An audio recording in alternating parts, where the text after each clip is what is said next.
Sepanjang meeting dengan klien Singapura berlangsung, mata Farsha tampak terfokus pada Lisa seorang. Beberapa kali Daryl menyenggol lengan Farsha saat laki-laki itu mendapatkan giliran untuk memberi penjelasan kepada klien. Daryl sadar kalau wakilnya itu kurang fokus saat meeting berlangsung. Lama-lama ia jadi geram kalau terus begini. Setelah meeting selesai, Daryl pun memutuskan untuk menghampiri Farsha. Ia menepuk-nepuk pundak wakilnya itu. "Bisa temui saya nanti di ruangan?" tanya Daryl. "Oh, bisa Pak," jawab Farsha. Daryl mengangguk lalu berjalan duluan meninggalkan Farsha. Lisa yang dari jauh memperhatikan pun jadi penasaran dengan apa yang baru saja atasannya katakan pada Farsha. "Ada apa, Pak?" tanya Lisa saat sudah menghampiri Farsha. "Pak Daryl meminta saya untuk menemuinya," jawab Farsha. Lisa tampak sedikit panik. "Jangan-jangan masalah kita tadi ya, Pak?" Farsha menggedikkan bahunya.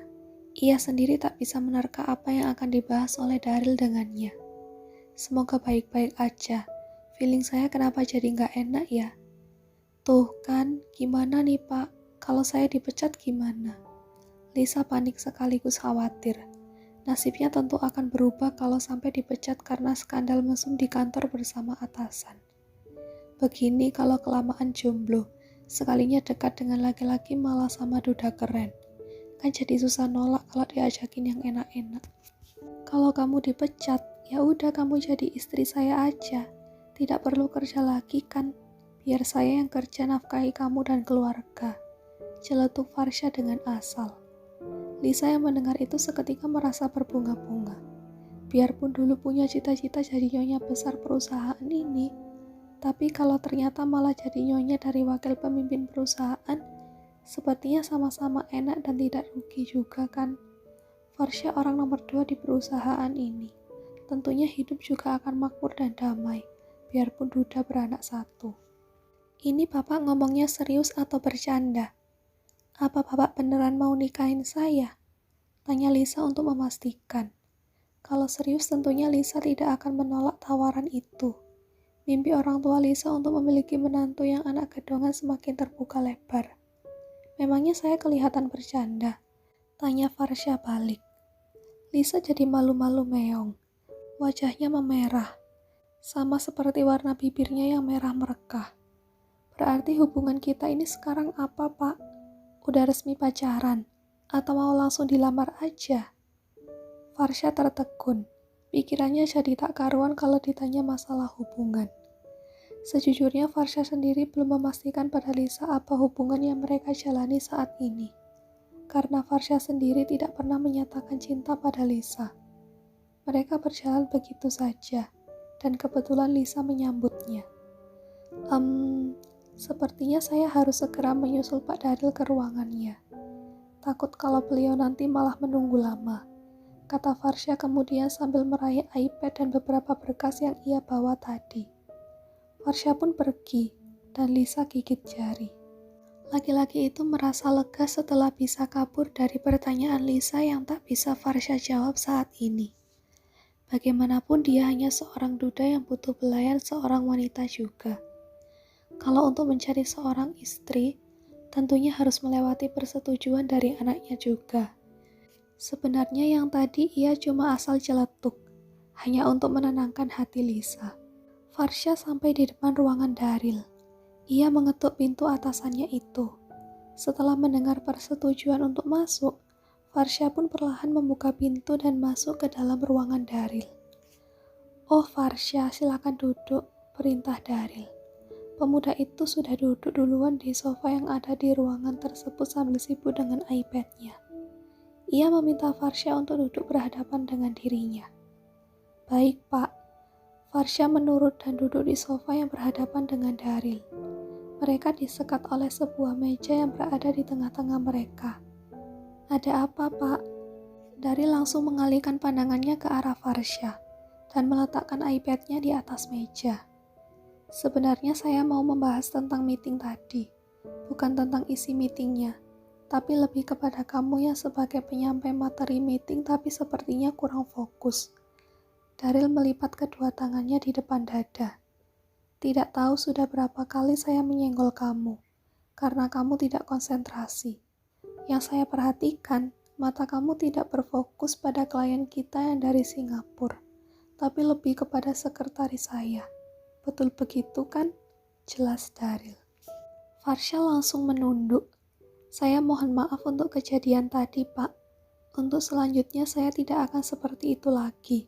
Saya berjanji untuk fokus saat meeting berlangsung." "Berarti kamu tidak merampik pertanyaan saya yang mengatakan kalau kamu kurang fokus kan?" "Betul, Pak."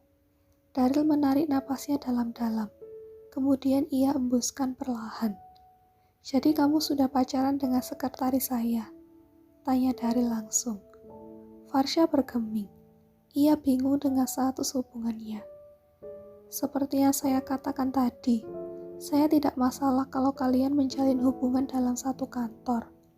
Tapi saya tidak terima kalau kantor saya digunakan sebagai tempat mesum. Saya juga tidak mau kalau gara-gara jalinan asmara kalian itu malah membuat kalian jadi tidak konsentrasi dalam bekerja. Kamu tahu kan, bagaimana percayanya saya juga termasuk ayah saya kepada kamu. Memilih kamu sebagai wakil saya itu tentunya bukan hal mudah. Saya percaya kinerja profesional kamu.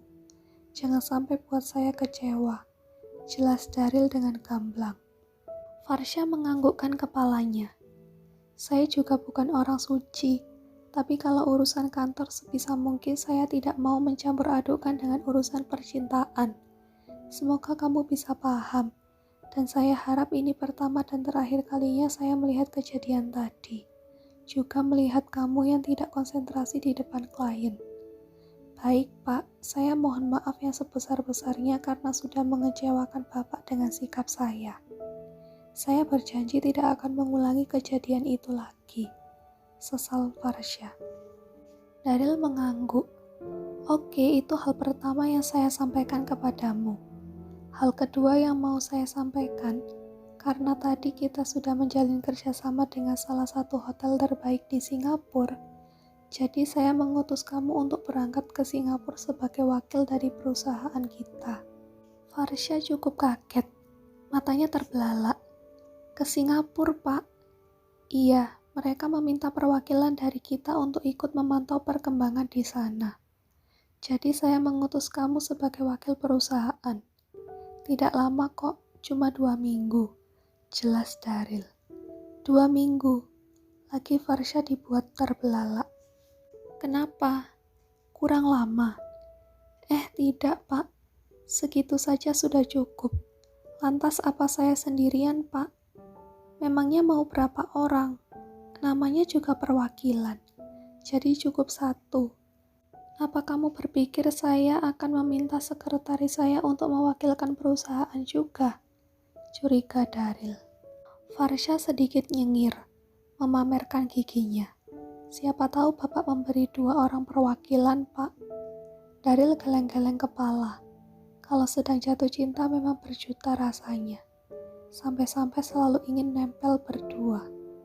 Kalaupun harus membawa 2 orang perwakilan, tentunya bukan Lisa yang saya minta untuk mewakilkannya. Masih ada direktur lain yang akan saya tunjuk. Kalau Lisa, dia tetap di kantor sebagai sekretaris saya." Farsha mengangguk kepala. "Baik, Pak. Jadi saya rasa itu saja yang mau saya bahas dengan kamu. Dan untuk masalah berangkat ke Singapura, 2 hari lagi kamu sudah bisa berangkat ke sana." Jelas Daryl sambil menyerahkan beberapa berkas yang berisi tugas-tugas untuk Farsha selama berada di Singapura. Farsha meraih berkas tersebut dari tangan Daryl. Ia membuka isinya dan membacanya terlebih dahulu. Sejurus kemudian suara ketukan pintu terdengar. Daryl mengizinkan orang yang mengetuk pintu itu untuk masuk ke dalam. "Permisi, Pak, ini kopi pesanan Bapak." kata Gani seraya melangkah masuk sambil membawa secangkir kopi milik Daryl. Langkah kaki Gani terhenti sejenak saat melihat ada sosok Farsha di ruangan itu. Saat itu juga ingin rasanya Gani menyiram kopi panas ke arah Farsha sebagai pelampiasan rasa cemburunya pada laki-laki itu. Tapi tentunya tidak mungkin ia lakukan di hadapan Daryl. Bisa-bisa ia dipecat saat itu juga dari perusahaan ini. Jadi Gani memutuskan untuk melampiaskannya dengan menyanyikan lagu galau saat sudah kembali ke pantry nanti. Gani tidak bisa menyembunyikan ekspresi bencinya terhadap Farsha.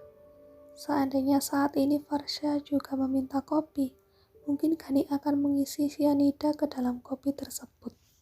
"Kopinya, Pak, silakan diminum," ucap Gani pada Daryl. "Makasih, Gan. Pak Farsha, apa perlu saya buatkan kopi juga?"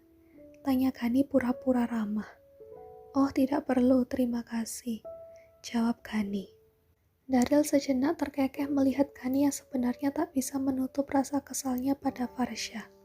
Masih ingat betul bagaimana sedihnya Gani tadi saat di depan ruangan Farsha tadi. Mana lagi bernyanyi dengan suara fals. Daryl menyeruput kopi buatan Gani. Dahinya mengernyit seketika. "Kopi buatanmu kenapa rasanya aneh, Gan?" tanya Daryl pada Gani yang masih di sana. Serius, Pak? Memangnya rasanya bagaimana, Pak?" Rasa cemburu membabi buta," jawab Daryl sambil terkekeh geli. Seketika itu Gani jadi malu. Ia segera menutup wajahnya dengan baki yang ia bawa dan langsung berpamitan keluar.